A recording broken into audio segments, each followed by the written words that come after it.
Tonight, Washington's leaked documents in the spotlight once again. What did the Biden administration really know about an attack on Europe's energy infrastructure?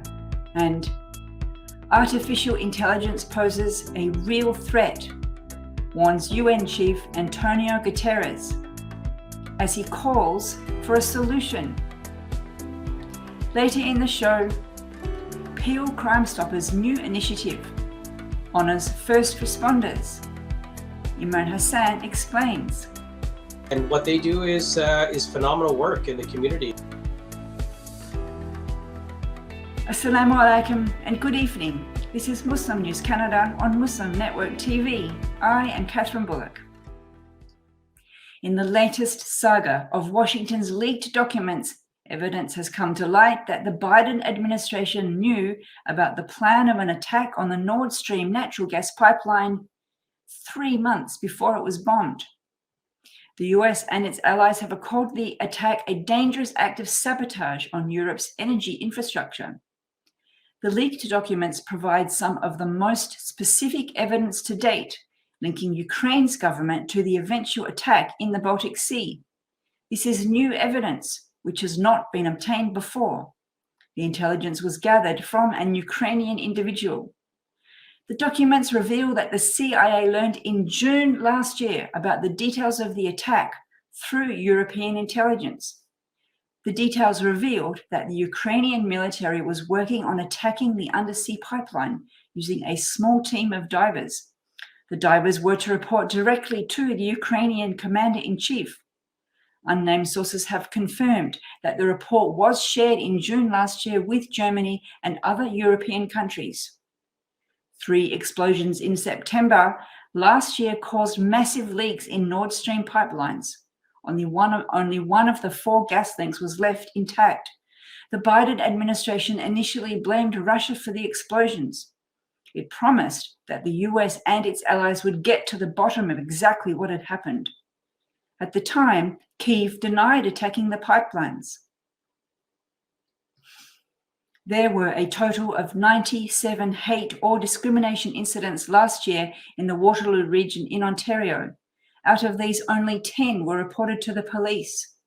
4 of them were reported directly to school boards. The data comes from the 2nd annual Snapshot of Hate report by the Coalition of Muslim Women in the Waterloo region. People who reported incidents to the coalition largely identified as South Asian. 17 people identified as Middle Eastern and 11 as Black. Out of these, the majority said they were Muslims. Christian, Buddhist, Hindu, Jewish, Sikh, or non-religious individuals also reported hate incidents. The coalition categorized the reported incidents as hate crimes, hate incidents, discrimination, and hate speech. This data comes from the coalition's hate reporting service, Statistics Canada, and the Waterloo Regional Police.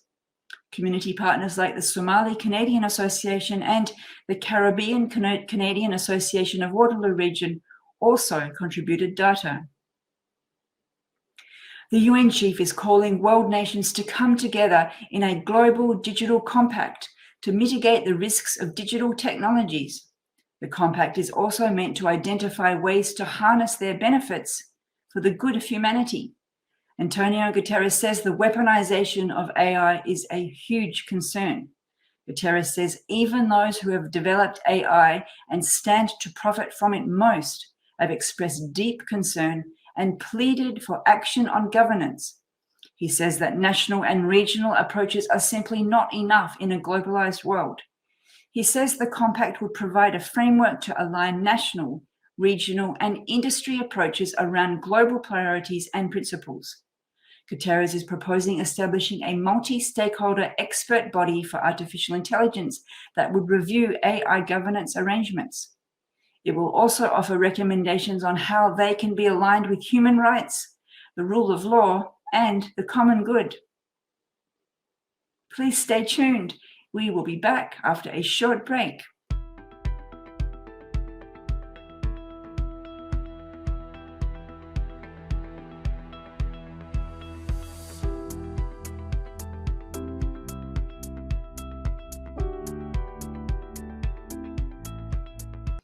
Peel Crime Stoppers and an organisation called Boots on the Ground are organising their third annual barbecue to honour first responders. Imran Hassan, the chair of Peel Crime Stoppers, joins us now to tell us all about the upcoming event. Assalamu alaikum and welcome to the show. Walaikum assalam, Sister Kathy, and thank you to your viewership for this opportunity to reconnect, as always. We understand that you're having an upcoming barbecue in a couple of weeks, organised between Peel Crime Stoppers and an organisation called Boots on the Ground. So later on, I'll ask you to explain who Boots on the Ground are, but just tell us about the event, what's happening. Well, it's an exciting opportunity for the public to come out and connect with our first responders in a non-emergency setting. It's a free barbecue, which will include food and refreshments, along with live musical performances. And there's also a formal ceremony where we present challenge coins to our first responders. And this year, we're recognizing our emergency call center communicators specifically, but generally all first responders will be honored during this initiative. And of course, it's free to the public. And one thing that our viewers should know that all of the food will be halal, as it always has been. Well, that sounds really exciting, and there's a lot in what you just said that I want to ask you follow-up questions. Let's start with the coins that you mentioned. What are they? Well, they're coins that we have sort of followed the tradition of the military. They produce coins that are presented, in a ceremony such as this, where it honors those who are being celebrated. The coin itself has the branding of Peel Crime Stoppers on one side, and it has the branding of our community partners at Boots on the Ground on the other side. And in this particular occasion, to recognize our call center communicators, we have a thin gold line that goes across the bottom of the coin, which signifies those call center communicators. So it's a very unique opportunity and unique gift that we present to our first responders. We don't often think about emergency call operators as first responders. Tell us a little bit about what their job is like. Well, this is the individual who most commonly engages the public when they reach out through 911, and they're triaging the call. They're the ones that are determining whether it's police, fire, or paramedics that will be deployed to the scene, or all of the above. And oftentimes it's a very stressful situation where they're taking, calls from the public in a panic situation. And it can really lead to a lot of stress for those call takers and for those communicators. And that's why we felt it was so very important for Peel Crime Stoppers to continue the partnership with Boots on the Ground, which is providing mental health support for our first responders. So we've mentioned Boots on the Ground about 3 times. Let's just say a little bit more about them. Sure. First, Boots on the Ground is a relatively new organization. I'm going to say I had the opportunity and privilege to connect with them just pre-COVID, when our company, not Peel Crime Stoppers, but my personal business, we donated, did a check presentation to Boots on the Ground. And what they do is phenomenal work in the community. They provide an anonymous mental health support line for first responders. You can call in 24 hours a day, 7 days a week to the number, and they'll have a peer support offered to any first responder who calls in, and you never have to identify who you are. Very similar to the Peel Crime Stoppers tip line. You never have to identify who you are. You always remain anonymous. Mental health seems to be an issue that has been obviously very important, but neglected for a while. So is this, and sometimes people think it's embarrassing to talk about mental health. Has Boots on the Ground helped alleviate those stereotypes in the first responding community? It really certainly has. What we've seen, unfortunately, is a rise in the number of calls, but that's also a positive side, that people are willing to talk about these issues. And you're right, Sister Kathy. For many years and decades, it's been something of a discussion that people frown upon or maybe even feel ashamed about. But it's a reality that we all have to deal with. And whether you're a first responder or just an ordinary citizen, in the community, we all face these types of challenges and barriers, and we need supports in our community. And Boots on the Ground is doing a wonderful job to help support our first responders. This week, there was the first National Day on gun violence or anti-gun violence. I can't remember the official title. And in our reporting, we mentioned the number of police officers who've been killed in the line of duty this year seems to be a little bit high. So I wonder if the barbecue is going to be sort of especially poignant or significant from that point of view. Well, it's certainly an unfortunate, situation. I've had to, on numerous occasions, as you pointed out, in the last, 9 months, reached out to the different police services at the RCMP, the OPP, and even here locally at Peel Regional Police to offer my condolences and just words of support. Because in the history of history of policing, I don't think we've had any such high number of violent acts and deaths that have occurred in such a short period of time, and those that involve our first responders. It's certainly something that we want to acknowledge and recognize, and of course our call center communicators are on the front lines virtually when they're answering calls from the public. I understand that this is the third annual barbecue, and I believe it was an initiative by you and Boots on the Ground to honour the first responders during the COVID pandemic. But the pandemic is sort of around, but quote unquote over. Why have you decided to continue this event?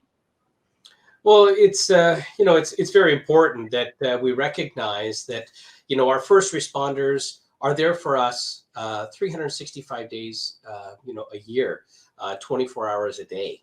And whether it's a pandemic or post-pandemic or even pre-pandemic, they've been there for us, putting their lives on the line to ensure the safety of the public. And I think it's an opportunity for us to have a conversation about the role that they play in our community and help break down some barriers that may exist between the public and the police and other first responders, where it's been a negative narrative in the public. But I really believe that 99.9% of all citizens are good citizens, law-abiding citizens, God-fearing citizens, and people who want to help, build safer and stronger communities. And this is just one way we can bring our communities closer together. So it's like an idea whose time has come, and then it makes you wonder why it didn't happen earlier. Well, there's no better time than the present, Sister Kathy, and we're just honored and privileged to have the opportunity to lead this conversation. We did so through COVID-19, and we had a small turnout of 200 and 300 people. Last year, it was held in Brampton at Chinguacousy Park, and we had nearly 1,000 people in attendance. And this year, because we're Peel Crime Stoppers, we're moving the initiative to Caledon so that we can include Caledon in the region of Peel. And we hope that the public will come out and support this initiative as well. Again, it's free. There's no cost.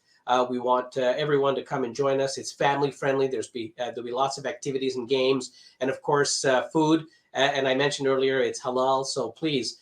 There's options for everybody, whether you eat halal or you're a vegetarian. We have something for everyone, and there'll be lots of friendly faces. And of course, people are invited to come out and take photos and selfies with their favorite first responders.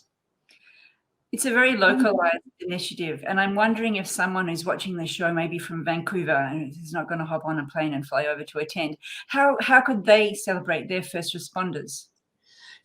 We are encouraging other Crime Stoppers chapters, not only in Ontario, but across Canada, to help, take on these kinds of initiatives, and other community groups. We couldn't do this alone. I mean, we have a partnership with Boots on the Ground. This year, we have Amazon as a business who's come out and said they're going to help support this initiative by setting up activities. So we've got a very exciting Amazon zone, which will have carnival type games. I'm not going to give away too much, but I will say there'll be a dunk tank. So if you want to see your community partners be dunked, and you want to be a part of that, please come out and join us. You never know, I might be in the dunk tank myself. That'll be fun. I'm afraid we're out of time, but thanks for joining us, and we wish you well for the upcoming event. Thank you so much for the opportunity to share this initiative with your audience, and stay safe. Thank you for watching. Sound Vision is a not-for-profit organization that produces this news program. We need your support for donations. Please scan the QR code on our broadcast or go to our website muslimnetwork.tv to donate now, so that we can continue to amplify the voices of Muslims in Canada and abroad.